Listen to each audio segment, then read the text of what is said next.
جسمانی تکلیف ہو یا ذہنی تکلیف ہو، کوئی بھی دکھ ہو، کوئی درد ہو، کوئی روگ ہو، ان کا مقابلہ کرنے کے لیے ان کو سمجھنا پڑتا ہے۔ اب ان کو سمجھنے کا ایک طریقہ کار ہوتا ہے، اس کو کہتے ہیں کہ اپنے آپ کو ایجوکیٹ کرنا، سیلف ایجوکیشن چاہیے ہوتی ہے آدمی کو، اور یہ ایک الگ طرح کا سسٹم ہوتا ہے۔ جب انسان کسی گہرے مسئلے میں دھنس جاتا ہے نا، کسی بیماری میں پھنس جاتا ہے، تو اس میں اپنے آپ کو تعلیم دے کر خود ہی اپنی تربیت کرنی ہوتی ہے۔ کچھ مقامات پر کچھ وقت ہمارے ہاں ایسے ہم پر گزرتے ہیں جب ماہرین کی ضرورت پڑتی ہے، جیسے کہ ڈاکٹرز ہیں، علماء کرام کی ضرورت پڑتی ہے، قرآن کو سمجھنے کے لیے بھی پڑتی ہے، تو ہمیں ایکسپرٹس کی ضرورت پڑتی ہے، اس سے انکار نہیں ہے۔ اصل کام جو ہوتا ہے وہ انسان خود کرتا ہے۔ اس میں اگر آپ علم حاصل کرتے ہیں، ساتھ ساتھ اگر آپ کا علم بڑھ رہا ہے ہر روز، اگر امپروو کر رہا ہے، تو آپ ایڈوانس لیول پہ فنکشن کرنا شروع کر دیتے ہیں، تو آپ کا جو ایٹیٹیوڈ ہے towards your disease, toward your problem, towards your traumas,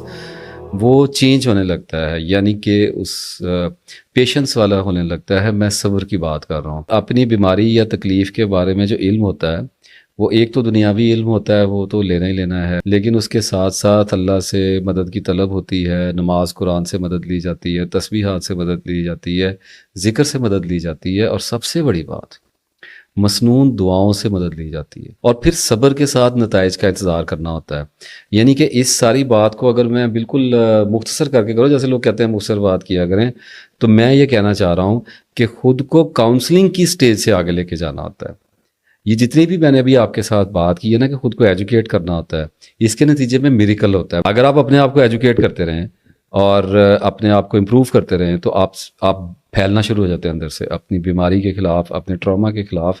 آپ کا جو سیلف ہے، آپ کی جو شخصیت ہے، وہ قداور ہونے لگتی ہے، اور آپ کمپیٹ کرنے کی پوزیشن میں آنے لگتے ہیں۔ اس کا جو ٹیرر ہوتا ہے، جو اس کی ہیبت ہوتی ہے، جو اس کی اپیرنس ہوتی ہے آپ کے سامنے، جسے آپ تھر تھر آدمی کانپتا ہے، وہ کم ہونے لگتی ہے۔ اور ایک وقت آتا ہے کہ آدمی کہتا ہے کہ okay, I can talk to myself, I can deal with myself, no problem, I need help, I know that I need help, I need any kind of help, کوئی پرابلم نہیں، کسی بھی time میں ضرورت پڑ سکتی ہے، لیکن آئی ایم ہیئر، آئی ول سی۔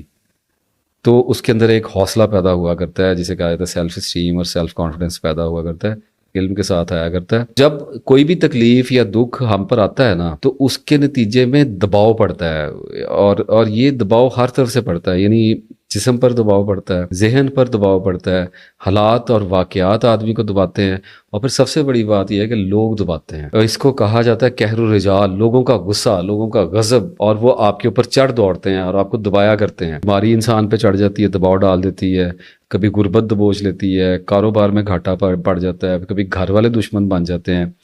بس کامن ایگزامپلز ہیں نا، بھائی بھائی سے لڑ پڑتا ہے، ماں بیٹے سے لڑ پڑتی ہے، بیٹا باپ سے لڑ پڑتا ہے، رشتہ داروں سے تعلقات ٹوٹ جاتے ہیں، ایک ہی وجہ ہوتی ہے، دھوکہ ہوتا ہے، تب تعلقات ٹوٹتے ہیں، یا پھر بدگمانی بھی ہوتی ہے۔ اب یہ جتنے بھی میں نے دباؤ کا ذکر کیا ہے نا، یہ جو ساری زندگی ہمارے اوپر چلتا رہتا ہے، اس کا سامنا انسان نہیں کرتا۔ باڈی میں کیا ہے؟ کچھ بھی نہیں ہے، کوئی چیز ہی نہیں ہے۔ اس کا جو سامنا کرتا ہے نا، وہ ہمارا دل کرتا ہے۔ بظاہر ایسے دکھائی دیتا ہے جیسے ہمارے مائنڈ پہ سٹریس آتا ہے، ادھر سے ہی آتا ہے، یہاں سے، مطلب یہاں سے ہوتا ہوا ادھر آتا ہے، اور یہاں سے یہاں کو پہنچتا ہے۔ یہ اتنا لاجیکل چین ہے کہ جب باہر سے دباؤ آتا ہے تو انٹلیکٹ اس کا مقابلہ کرنے کی کوشش کرتی ہے، آدمی اپنی عقل سے اس کو حل کرنے کی کوشش کرتا ہے۔ اور جسم کو انرجی کون دے رہا ہے؟ مائنڈ کو انرجی کون دے رہا ہے؟ سردار کون ہے؟ ہارٹ۔ تو ہارٹ پہ دباؤ آتا ہے۔ اگر تو دل مضبوط ہے، اگر تو دل پرسکون ہے، اگر دل بے چین نہیں ہے، تو اس کا مطلب ہے کہ طاقتور ہے، اسٹرانگ ہے، سہ جائے گا، ریکور کر جائے گا۔ لیکن اگر دل بے چین ہے، بے چین کیوں ہے؟ کہ جو وہ انرجی پیدا کر کے دے رہا ہے باڈی کو، اور جو ایک لیچ کی طرح اوپر مائنڈ اس کے اوپر بیٹھا ہوا اسے ایکسٹریکٹ کر رہا ہے، سک کر رہا ہے اس کی انرجی کو، اگر تو وہ اسراف میں اڑ رہی ہے، مطلب سوچوں کے خلجان میں اڑ رہی ہے، پاگل پونے میں اڑ رہی ہے، عورتوں میں اڑ رہی ہے، obsessions میں اڑ رہی ہے، دولت میں اڑ رہی ہے، زمین جائیدادوں میں اڑ رہی ہے، اپنے بچوں کے پیچھے اڑ رہی ہے، اگر وہ مال و متال اور عہدے پانے کے لیے اور اپنی عزت کے بت کھڑے کرنے کے لیے اڑائی جا رہی ہے، بے دریغ اندھا دھند اڑائی جا رہی ہے، تو دل بے چین ہو جائے گا، کیونکہ ریزلٹس نہیں آ رہے نا۔ دیکھیے، ایک پوری ہیرارکی ہے، ہر ایک چیز دوسرے سے بندھی ہوئی ہے۔ تسبیح کے دانے میں سے ایک دانہ آپ کیسے نکال لیں گے؟ بکھریں گے تو سارے ہی بکھریں گے، بچیں گے تو سارے ہی بچیں گے۔ اگر ہارٹ بچے گا تو باڈی اور مائنڈ بھی بچ جائیں گے، مائنڈ بچے گا تو ہارٹ اور باڈی بھی بچ جائے گی۔ تو یہ ایک دوسرے کے ساتھ کنیکٹڈ چیزیں چل رہی ہوتی ہیں۔ تو اگر تو مائنڈ بس ایک اف یو آر، میرا ایک دوست تھا اس نے ایک دفعہ ایک ٹرم یوز کی کہ we are living toys, and میں آج شش کر اٹھا واٹ اے بیوٹیفل ٹرم.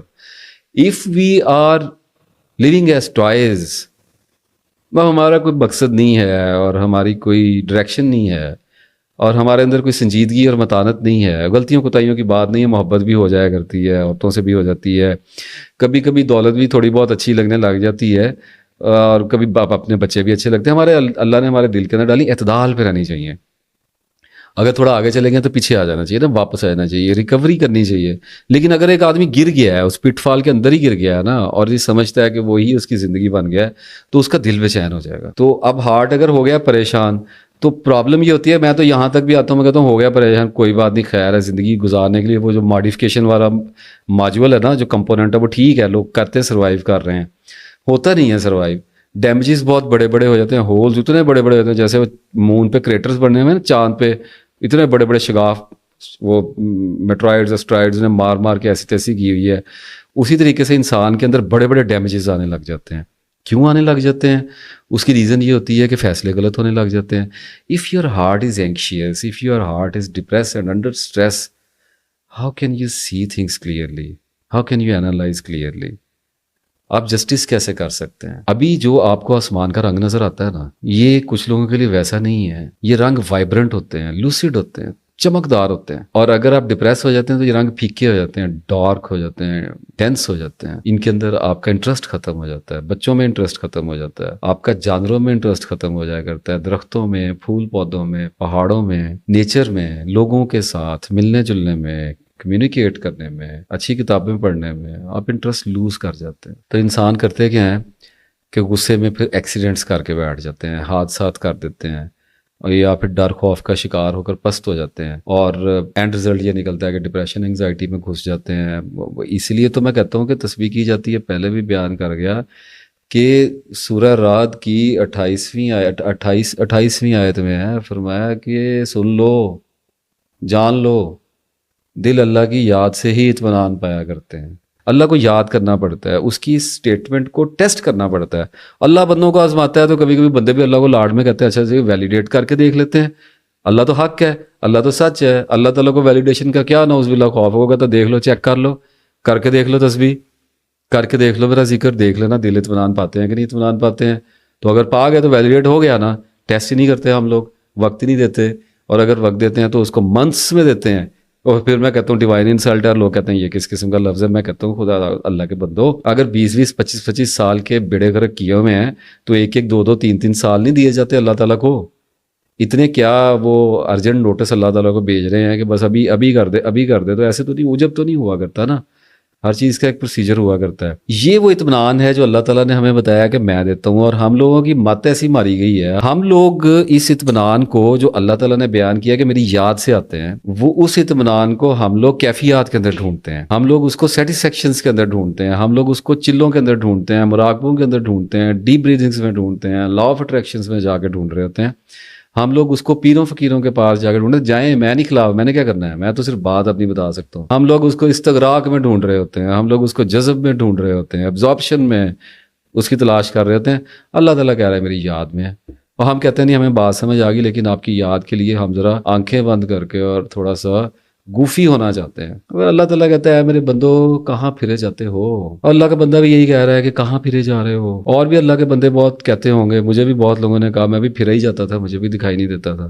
وہ مچھلی جب اپنا پتھر چاٹ کے مڑتی ہے نا تو پھر اس کو سارا کچھ سمجھ آتا ہے. اور یہ جو لوگ تسبیح کرتے ہیں اور ذکر کرتے ہیں نا، ان کو یہ اطمینان جو ہوتا ہے نا، ان کو فیل ہوتا ہے، ان کو دل کی مضبوطی فیل ہوتی ہے، اور یہ تھوڑے سے ٹائم کے بعد فیل ہوتی ہے. تو ماشاءاللہ الحمدللہ ایسے لوگوں سے بھی ملاقات ہوتی ہے، سارے ڈپریسڈ ہی نہیں ہیں جو مجھ سے رابطہ کر لیتے ہیں یا ملنے آئے تھے. مجھے ایسے ذکر کرنے والوں سے بھی بات کرنے کا شرف حاصل ہوا ہے جو 50 سال سے اللہ کو یاد کر رہے ہیں. سبحان اللہ، اللہ اکبر کبیرہ. جو اتنی دیر سے اللہ کو ایک عمر گزری ہے تیری یاد میں، اتنا اللہ کو یاد کر رہے ہیں، اور اللہ نے بھوک افلاس ان پہ طاری کر رکھی، اور بیماریوں سے ان کو نڈھال کر دیا، اور اولاد کی اور مال کی اور جان کی ہر طرح کی آزمائشوں سے ان کو پرکھا جا رہا ہے. لیکن وہ لوگ ہیں، ایسے عجیب لوگ ہیں کہ وہ کہتے ہیں کہ ہم اللہ کو یاد کرنے سے باز ہی نہیں آئیں گے. تو جو لوگ اللہ کو یاد کر رہے ہوتے ہیں، جو لوگ کر رہے ہیں، ان سے درخواست ہے کہ اگر اللہ نے آپ کو وٹنس بنایا ہے تو گواہی دے دیں. کچھ آپ کی گواہی کو دیکھنے پڑھنے والے لوگ بھی آتے ہوں گے، ان کے کام آ جائے گی. اور وہ گواہی یہ ہوتی ہے کہ ایک تو ان کو فیل ہوتا ہے اپنی ڈے ٹو ڈے لائف میں کہ they are getting stronger. Problem آ رہی ہے، ڈپریشن بھی آ رہا ہے، انگزائٹی بھی آ رہی ہے، فوبیاز بھی آ رہے ہیں. فوبیاز تو ویسے ختم ہونے لگ جاتے ہیں. تو ایسے معاملات ہونے شروع ہوتے ہیں جن سے آپ کو احساس ہوتا ہے کہ آپ کے دل کے اندر مضبوطی آ رہی ہے، یہ ویسے کا ویسے ہی رہ گیا ہے، لیکن یہ پار میں آ گیا ہے، یہ ہولڈ کرنے لگ گیا ہے. اس نے ٹیک اوور کرنا شروع کر دیا ہے معاملات کو، یہ ہینڈل کرنے لگ گیا چیزوں کو، اور آپ کو یہ نظر آتا ہے. یہ میں سمجھا نہیں سکتا، یہ کتابوں میں نہیں آپ کو سمجھایا جا سکتا. اس کو آپ ایکسپیرینس کریں گے نا جب، تو یہ جو آج میں نے منہ سے بولا ہے تب وہ ایکسپیرینس اس نالج کو اسٹرینتھیفائی کرے گا. میں آپ کو کچھ دعائیں بتاتا ہوں. جیسے اللہم انی اعوذ بک من البرص والجنون والجذام وسیء الاسقام، کتنی بڑی چیز ہے. باقی تو چھوڑیے، اللہ میں تیری پناہ مانگتا ہوں برس سے، کوڑ اور تمام بری بیماریوں سے. ایک چیز میں نے نہیں بیچ میں ترجمہ کیا آپ کو، وہ ہے جنون. میں تیری پناہ مانگتا ہوں جنون سے. آل آف دی obsessions، میں تجھ سے پروٹیکشن مانگتا ہوں. میری ذات کے اندر جتنے بھی obsessions ہیں، اور ہیومن بینگ از obsessed. کتنی چھوٹی اور کتنی بڑی دعا ہے. اور پھر ایک دعا ہے اللہم انی اعوذ بک من الہم والحزن والعجز والکسل واعوذ بک من الجبن والبخل وغلبۃ الدین وقہر الرجال. تو اے اللہ میں تیری پناہ میں آتا ہوں پریشانی سے، غم سے، عاجز ہو جانے سے، اور کاہلی سے، بزدلی سے، اور بخل سے، اور قرض کے بوجھ اور لوگوں کے اپنے اوپر دباؤ سے. ایک اور دعا ہے، وہ بھی مجھے بہت پسند ہے، اور وہ کتاب الاستاذہ ہے نسائی کی، سنن نسائی کی، اس کی 5535 ہے. اللہم انی اعوذ بک من التردی واعوذ بک من الغرق والحرق واعوذ بک ان یتخبطنی الشیطان عند الموت واعوذ بک ان اموت فی سبیلک مدبرا واعوذ بک ان اموت لدی غار. اے اللہ، دب جانے سے تیری پناہ مانگتا ہوں، اونچائی سے گر پڑنے سے تیری پناہ مانگتا ہوں، ڈوب جانے اور جل جانے سے تیری پناہ مانگتا ہوں، اور اس بات سے تیری پناہ مانگتا ہوں کہ شیطان موت کے وقت مجھے بہکا دے، میری عقل کو زائل کر دے. اور اس بات سے بھی تیری پناہ مانگتا ہوں کہ میری موت تیرے راستے میں بھاگتے ہوئے، پیٹھ دکھا کے بھاگتے ہوئے آئے. مدبرن کا لفظ ہے، پیٹھ دکھا کے بھاگتے ہوئے آئے. اور اس بات سے بھی تیری پناہ مانگتا ہوں کہ کسی موذی جانور، سانپ سے، بچھو سے، اس کے ڈس لینے سے میری موت ہو جائے. فوبیاز بھی آ گئے، ایکسیڈنٹس بھی آ گئے، سارا کچھ ہی آ گیا، جہاد بھی آ. کتنی خوبصورت دعا ہے. اس کو لاگو کریں اپنی زندگی میں.